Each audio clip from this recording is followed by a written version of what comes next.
নেপালের পাহাড়ি অরণ্যে লুকিয়ে আছে এক প্রাকৃতিক বিস্ময় ম্যাড হানি, এক ধরনের মধু যা শুধু শরীর নয়, প্রভাব ফেলে মানুষের মনের ওপর। এই মধু সংগ্রহ করে বিশ্বের সবচেয়ে বড় মৌমাছিরা, যারা বাস করে ৩৫০০ মিটার উচ্চতায় খাড়া পাহাড়ের গায়ে। তারা মধু তৈরি করে এক বিষাক্ত ফুল রোডোডেনড্রান থেকে, যার রসের মধ্যে থাকে গ্রীষীয় টক্সিন নামক স্নায়ুবিষ।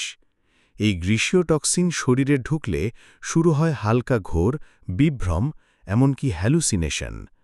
অনুভূত হয় যেন চোখ বন্ধ করেও যেন পাহাড় দেখা যাচ্ছে, আলো নাচছে, শরীর হালকা হয়ে যাচ্ছে।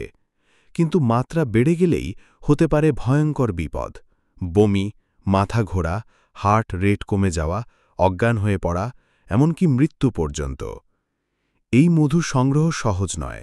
স্থানীয় গুরুঙ্গ সম্প্রদায়ের লোকেরা বাঁশের মই বেয়ে ঝুলে পড়ে ১০০০ ফুট গভীর খাদে।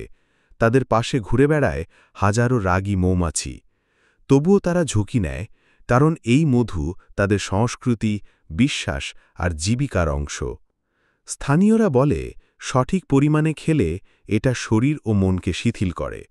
কিন্তু বাইরের জগৎ এটিকে দেখছে প্রাকৃতিক নেশাদ্রব্য হিসাবে। বিদেশে এটি বিক্রি হচ্ছে উচ্চ দামে, হ্যালুসিনোজেন হিসাবে ব্যবহৃত হচ্ছে বিনা অভিজ্ঞতায়। বিশেষজ্ঞরা সতর্ক করছেন, ম্যাড হানি কোনো খেলনা নয়, এটি একটি শক্তিশালী প্রাকৃতিক রাসায়নিক। অজ্ঞতা বা লোভের কারণে এর অপব্যবহার হতে পারে মারাত্মক। ম্যাড হানি আমাদের শিখিয়ে দেয়, প্রকৃতির সব কিছুই দুই ধার বিশিষ্ট তরবারির মতো। যদি তুমি সম্মান করো, সে শান্তি দেবে, আর যদি অজ্ঞতায় ভোগো, সে তোমাকে ছুঁড়ে ফেলবে নিজের সীমার বাইরে।